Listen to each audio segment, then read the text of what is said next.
आपको मैं सबसे पहले बता दूं मैं अपने बारे में कुछ। एक मेडिकल प्रोफेशनल होने के नाते मेरा कार्य है, मैं गाँव में घूम करके जो एनेबल्स हैं, जो हमको अप्रोच नहीं कर सकते, उन तक काम करता हूं। लेकिन कैलाश धाम आश्रम के इस वातावरण में मुझे यहाँ रामचरितमानस का पाठ करने का मौका मिला। और प्रकाश बाबा जो यहाँ के वर्तमान महंत हैं, उनका विजन देखा कि उनकी सोच क्या है और उनके सोच के हिसाब से वातावरण को कितना सहयोग रूप होना चाहिए, वो मैंने बताया। और यहाँ जो है कि एक वातावरण में एजुकेशन को लेकर के, एजुकेशन को, हमारे यंगस्टर्स को, आखिर रामचरितमानस से हमारे बच्चे दूर क्यों होते जा रहे हैं, मेरे माइंड में लगा। मैं पूना में भी था तो इन चीज़ों को देखता था प्रोफेशनली। 2010 से मैं यहाँ आया और 2010 में आने के बाद मैंने बच्चों से, जो हमारा कमिंग जनरेशन है, तो जानकी नगर मैं 2 घंटा इन्हीं सब सनातनी चीज़ों पर कि हमारे में क्या क्या है। तो इस कैलाश धाम आश्रम से बाबा प्रकाश दास जी का जो भीतर का सोच है, उनका एजुकेशन क्या है, it's doesn't matter for me, but dedication I always keep it in mind that person is very keen to desire to uplift the society in accordance with the Sanatan rules and Sanatan ideas.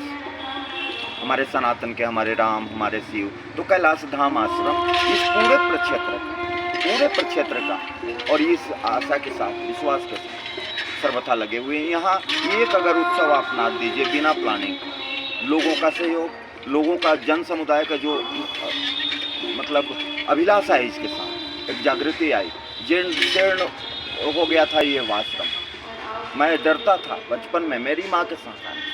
छोटा शिवाला के नाम से ये प्रक्षेत्र जाना जाता है। बड़ा शिवाला यहाँ से इस डायरेक्शन में जब आप जाएंगे तो हमारा बड़ा शिवाला और ये छोटा शिवाला होता था। लेकिन मैं अब क्या कह सकूँ, अपने ही लोगों के कुछ वजह से घर में बिखरी हुई चीज़ों को सजाया जाए तो बाबा भोलेनाथ का इतना संसाधन हम लोगों के पास है, लेकिन उसका सदुपयोग करने के लिए जिन्हें चिन्हित किया जाना चाहिए, जिस आदमी को डेडिकेट हो गए उसके एक एक चीज़ को उस रूप में प्रस्तुत करना चाहिए, तो संसाधनों का दुरुपयोग अवश्य हो रहा था। और प्रकाश बाबा के नेतृत्व में हंस के, बोल के, निमन से, बेजाय से, सब मिलजुल करके, मतलब उनका विजन जो है कि हम अपलिफ्ट कैसे, ये तो इसमें अब तो डॉक्टर सब, मास्टर साहब लोग भी आते हैं। जब मेरा वो रामकथा का सेशन होता है, सब लोग सुनते हैं जो जहाँ है इस वातावरण में। आप लोग कभी इस वातावरण में आए और तब और भी विस्तृत हमारी सोच क्या है। जैसे यहाँ से आप देख रहे हैं ना, ये जहाँ हम लोग बैठे हुए थे, वहाँ बैठे हुए थे सर, 1 मिनट जहाँ हम लोग बैठे हुए थे, अभी टूटा हुआ है। और गर्भगृह, हाँ, ये सब सारा प्रक्षेत्र, ग्राम पंचायत गरखा का जो मुखिया जी का ऑफिस है वो भी इसी प्रांगण में है।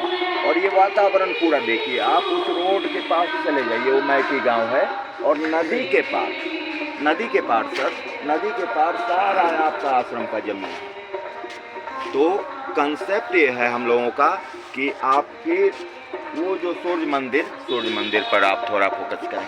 आगे चलिए डॉक्टर साहब, आप चलिए, ले लीजिए हाथ में हल्का, हाँ धरिए। सूर्य मंदिर के प्राचीर से आप जब देखेंगे तो एक चीज़, मैं जब रामचरितमानस का पाठ करता हूँ वहाँ से, ब्रदर मैं आपको बता रहा हूँ, तो दर्द आता है।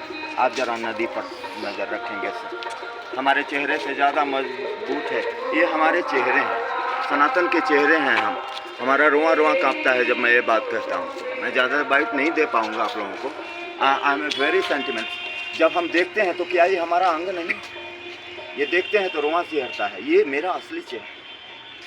हम लोगों ने प्लान किया, कैलाश धाम आश्रम ने प्लान किया है कि हम अब कि जो पानी पूरा सूख जाता है तो ये सारी मिट्टी और कचरा लेकर के हम आपके इस प्रांगण को अपलिफ्ट करेंगे उस रोड के लेवल में, और फिर उसको जिस तरह से भी स्मूथ करके गार्डनिंग की व्यवस्था है। एक चीज़ का विजन आप जान लीजिए, वो सूर्य मंदिर के ठीक इस साइड में, नदी के साइड से एक प्रपोज्ड है कि भगवान भोलेनाथ का एक ऐसा विराट भगवान भोलेनाथ का एक ऐसा विराट लगभग 100 फीट का या 100 फीट से ज़्यादा का, एक पाँव इधर और नदी की एक पाँव उधर, दाहिने पाँव बीच से नदी जाएगी।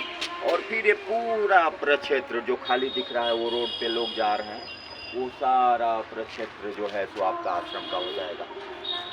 और फिर ये उस पार घर है, उसी आसपास में एक झूले के तरह का ब्रिज जो है, पैडल ब्रिज यहाँ से ये तार के वृक्ष के पास से पैडल ब्रिज आपको उस किनारे पे जाएगा। और उस किनारे पे जाने के बाद आप उस भव्यता को देख सकते हैं सर। और मैं रोज़ 2 घंटे इस बात के बारे में रिक्वेस्ट करता हूँ। मेरा 7 किलोमीटर घर यहाँ से ज़्यादा है, कोई बात नहीं, और काफ़ी रिस्पॉन्स मिल रहा है सर। हमारे बच्चे, उनके जीन्स को हमें नहीं छेड़छाड़ करना है, उनमें राम की चेतना कैसे घुस जाए, उनके साथ डांस करके हम कैसे रामायण को उनमें प्रवेश कराएं, कार्टून के माध्यम से प्रवेश कराएं, अपने सनातनी संस्कृति के द्वारा डांस करें।